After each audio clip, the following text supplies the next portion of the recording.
আমি আপনার কলবে আঘাত করতেই আসছি। আমার কথায় আপনি আঘাত পাবেন আমি জানি। এই আঘাতটা আপনাকে আল্লাহর পথে নিয়ে আসবে ইনশাআল্লাহ। এই আঘাতটা ইনশাআল্লাহ আমাদের এই তরুণ ভাইদেরকে আল্লাহর পথে নিয়ে আসবে ইনশাআল্লাহ। সাহসী মানুষদের মতো বলেন ইনশাআল্লাহ। এই আওয়াজগুলা ইনশাআল্লাহ আমাদেরকে আল্লাহর পথে নিয়ে আসবে ইনশাআল্লাহ। প্রত্যেক ঘরে ঘরে একজন করে হাফেজ তৈরি করেন। প্রত্যেক ঘরে ঘরে একজন দিনদার মেয়েকে বিয়ে করেন। প্রত্যেক ঘরে ঘরে যে বাচ্চাগুলো হবে এই বাচ্চাগুলোকে ইসলামী শিক্ষায় শিক্ষিত করেন। প্রত্যেক ঘরে ঘরে অন্তত একটা করে আলেম তৈরি করেন। একটা আইয়ুবী দেন আমাদেরকে, একটা খালিদ বিন ওয়ালিদ দেন, একজন আপনি আমাকে ওমর ইবনুল খাত্তাব দেন, একজন মুসআব বিন উমাইর দেন, একজন খুবাইব দেন, একজন মুসা বিন নুমাইর দেন। কাদের নাম বলবো? একজন তারেক বিন জিয়াদ দেন, একজন বিন কাসিম দেন। একটা সন্তান দেন আমাদের, একটা সন্তান মানুষ করেন। একটা 10টা 20টা বাচ্চা নিচ্ছি, একটাও মানুষ হয় না। আলেম পরিবারের সন্তান মুদিখানার দোকানে ব্যবসা করে কেন খাবেন আপনি? আপনার এই উম্মতের উপর দায়িত্ব আছে। আমাদের দায়িত্ব খালি মধু বিক্রি করা, দাড়ি টুপি বিক্রি করা, আতর বিক্রি করা? ইসলামের দিকে আসার সাথে সাথেই কেন আপনার এদিকে চলে যান? উম্মাকে কে নেতৃত্ব দিবে? আমরা দিব? আমাদের কোনো ক্ষমতা আছে? আমাদের কোনো জ্ঞান আছে? আমাদের কোনো সেই যোগ্যতা আছে? আমাদের দিকে আঙ্গুল তুলতে পারবেন আপনি? কারণ আল্লাহর কসম, আল্লাহর জমিনে সবচেয়ে গুনাহগার বান্দা আমরাই। যদি আমরা সত্যিকারের নেতৃত্ব প্রদান করার যোগ্যতা অর্জন করতে পারতাম, এতদিনে আমাদের হাতে দিন বিজয় হয়ে যেত। নাই সেটা আমার মধ্যে, নাই সেটা হয়তো আমাদের মধ্যে পাচ্ছি না আমরা। আপনাকে দায়িত্ব নিতে হবে। একজন ভাই গার্মেন্টস ব্যবসায়ী, তিনি এত বড় একটা আয়োজন করতে পারেন, তার দায়িত্ব পালন করতে পারেন।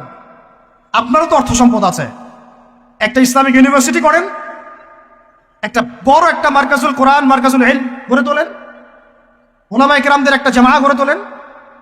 কিছু পারেন না, অথেন্টিক বইগুলোকে প্রচার করার ব্যবস্থা করেন। কিছু অথেন্টিক মিডিয়া প্রডিউস করেন। তোমরা জেনারেল লাইনে পড়াশোনা করে কয়জন বিজ্ঞানী হচ্ছ? একটা সফটওয়্যার আবিষ্কার করতে পারছি না আমরা ইসলামিক। হাতে গোনা যায় অ্যাপস, 3টা 4টা অ্যাপস ইসলামিক। প্রযুক্তি আমাদের নিজস্ব হাতে তৈরি করা না, আমাদের স্বতন্ত্র মিডিয়া নাই। এই মিডিয়াগুলোতে কিছু হয় না, এগুলো বরং কোনো কোনো ক্ষেত্রে ফিতনাও ছড়ায় বেশি।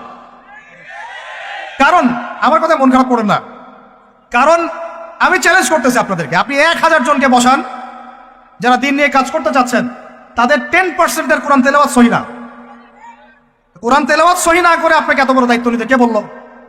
আপনি তো বুঝবেন না যে কোনটার সাথে কোনটা দিতে হবে, কি বলা দরকার, কি প্রচার করা দরকার, কি করা যাবে না। বাংলাদেশে আলেমে আলেমে দ্বন্দ্ব লাগানোর জন্য অনেক সময় মিডিয়া দায়ী হয়ে গেছে। কেন এরকম সামলাইন দিতে গেলেন? অমুককে ধুয়ে দিল তমুক। সে যদি না ধুয়েও দেয় তবু তো আমার মনে হচ্ছে লোকটাকে ভালো মনে করতাম, লোকটাকে আলেম মনে করতাম। এরকম কথা বললো আমার সম্পর্কে, আমার মনের মধ্যে একটা খারাপ ধারণা সৃষ্টি হচ্ছে। কেন আপনি সামনে দিতে গেলেন?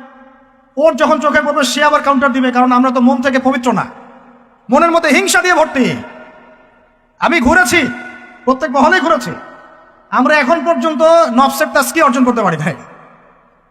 মনে আমাদের যে পরিমাণ হিংসা বিদ্বেষ, এই হিংসা বিদ্বেষ নিয়ে কবরে গেলে আল্লাহ পাকের একটা আযাব মাটিতে পড়বে না। আল্লাহ মাফ করুক আমাদেরকে।